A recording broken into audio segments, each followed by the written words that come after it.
So this is a quick rundown on Ares, the god of war, which we saw in the movie.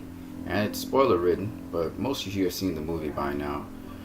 And if you look at Ares here, he does resemble in many respects the classical Ares that we come to know. Some people say he doesn't look like Ares. Well, I disagree very strongly.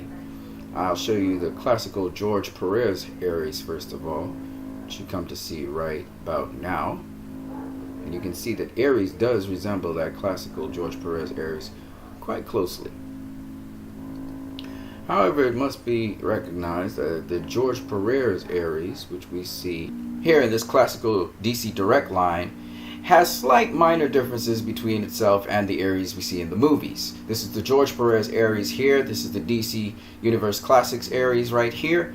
And that looks much more closely to the George Perez. But look at the face of this Ares. Look at the face. You got to see that it resembles the Ares from the movie.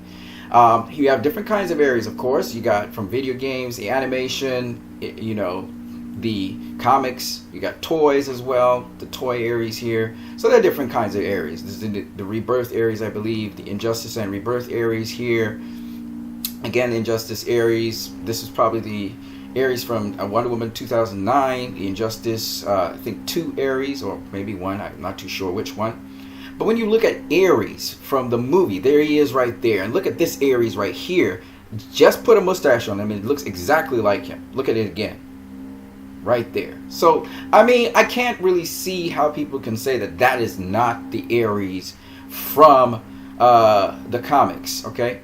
I disagree 100%. Does look like the Ares from the comics. You guys have a great one.